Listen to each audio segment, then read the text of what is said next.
नमस्कार प्रेक्षकांनो, लग्नानंतर होईलच प्रेम या मालिकेच्या आजच्या भागांमध्ये आपण बघणार आहोत की आता जीवा आणि नंदिनीमध्ये जोरदार भांडण होताना आपल्याला बघायला मिळणार आहे.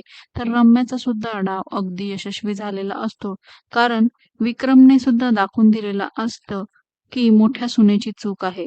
तर मग लग्नानंतर होईलच प्रेम या मालिकेच्या 3 डिसेंबरच्या म्हणजे आजच्या भागांमध्ये आपण बघणार आहोत की इकडे आता भागाच्या सुरुवातीला जीवा घरी येतो, नंदिनीला विचारतो की तू सुरेश बेडेकरांना फोन करून नेमकं काय सांगितलं. तेव्हा नंदिनी खरं तर उत्तर देते. त्यांना असं सांगितलेलं असतं की जीवाने या प्रोजेक्टसाठी खूप मेहनत घेतलेली आहे. हे प्रोजेक्ट त्यांच्यासाठी अस्तित्वाचा प्रश्न आहे आणि त्याकरता तुम्ही त्यांचा विचार करावा. तिच्या सांगण्यावरनं प्रोजेक्ट अप्रूव्ह करावं असं तिचं म्हणणं नसतं. केवळ जीवाचा विचार केला जावा असं ती म्हणते. मात्र जीवाला असं वाटतं की नंदिनीने बेडेकरांकडे त्याचा वशिला लावला आहे, त्यामुळे त्याला हे प्रोजेक्ट देण्यात आला आहे. जीवाचा स्वतःच्या मेहनतीवरनं अगदी विश्वासच उडतो आणि तो स्वतःला अगदीच लूजर समजू लागतो. जीवा नंदिनीची बाजू जराही ऐकून घेत नाही आणि त्यानंतर मात्र विक्रमला सुद्धा नंदिनीचं हे वागणं अजिबात आवडत नाही. त्यावर आता पार्थ म्हणू लागतो की जीवा खरं तर अगदी योग्य ट्रॅकवर होता. तर जीवा म्हणू लागतो की त्याला नंदिनीकडनं ही अपेक्षाच नव्हती. तर मानिनी मात्र पुढे येते, नंदिनीची बाजू घेऊन जीवाला समजवण्याचा प्रयत्न करते. पण विक्रमही म्हणतो की यावेळी खरंच नंदिनीची चूक आहे, मी जीवाच्या बाजूने आहे. तो म्हणतो ते अगदी योग्य आहे. आमच्या पुरुषांचा स्वाभिमान हा फार ठिसूळ असतो. विक्रम म्हणतो जीवाने त्याचं प्रेझेंटेशन अगदी अप्रतिम केलेलं आहे. यश त्याला एकट्याच्या प्रयत्नाने मिळालेला आहे. हा आनंद नंदिनीच्या वागण्यातून हरवलेला आहे असं तो म्हणतो. त्यावेळी आता काव्या पुढे येते आणि ती सांगू लागते की तिच्या ताईने जे केलं ते अगदी तुमच्या काळजीपोटी केलं आहे. नंदिनीने आजपर्यंत तुमचा स्वाभिमान जपत आली आहे, हे तर तुम्हाला माहिती आहे ना, असं मात्र ती जीवाला समजावून सांगत असते. तर जीवा मात्र आता प्रचंड चिडतो आणि त्यावेळी भूतकाळ त्याच्या डोक्यात वर काढतो आणि तो म्हणतो की तू तिचीच बाजू घेणार अगं, कारण तुलाही आतापर्यंत हेच वाटत आलंय की मी काहीच करू शकत नाही. या वाक्याचा अर्थ काय असं पार्थ विचारतो. तेव्हा जीवा लगेचच विषय बदलून टाकतो आणि पुन्हा प्रोजेक्ट विषयीच बोलू लागतो.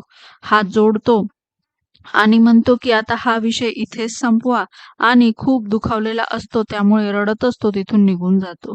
नंदिनीही तो गेल्यावर खूप रडू लागते. त्यानंतर रम्या आणि वसुंधरा मात्र खूप खुश होतात आणि या सगळ्या झालेल्या प्रकाराचा त्या आनंद घेतात. नंदिनीचा अपमान झाल्याचा आनंद त्या साजरा करतात. तेवढ्यात आता रम्याला एक फोन येतो. त्या हॅकरने पेन ड्राईव्ह मधला डाटा रिकव्हर केलेला आहे.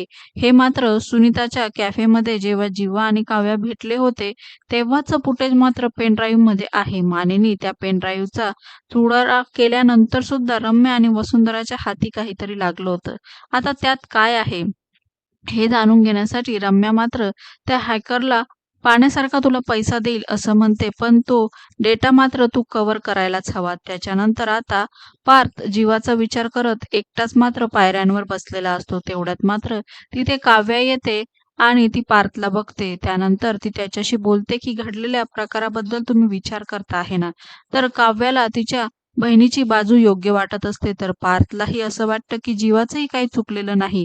यावर आता दोघांचं एकमत होतं की दोघांची तशी काही चूक नाही, पण आता शेवटी ते दोघंही ठरवतात की जीवा आणि नंदिनी यांचं भांडण मिटवण्यासाठी काव्या जीवाला समजावेल आणि नंदिनीशी बोलायला पार्थ जाईल असं त्या दोघांचं ठरतं. जेव्हा जीवा आणि नंदिनीच्या खोलीजवळ ते दोघे जातात तेव्हा ते दोघं आधीच वाद घालत असतात. नंदिनी अक्षरशः खूप रडत असते आणि जीवाला समजवण्याचा प्रयत्न करते की जीवाचा वशिला लावला नाही, तिने केवळ जीवाच्या मेहनतीचा विचार केला आणि असं मात्र ती सांगत असते की मी एवढंच बेडेकरांना सांगितलं आहे. पण जीवा मात्र काही ऐकून घेत नाही. आता मात्र येणाऱ्या भागांमध्ये आपण बघणार आहोत की आता या दोघांमधले वाद मिटणार का. तर दुसरीकडे मात्र आता काउन्सलरचा फोन आलेला असतो, त्यामुळे नंदिनी मात्र तिथे जाते आणि त्यांना भेटते.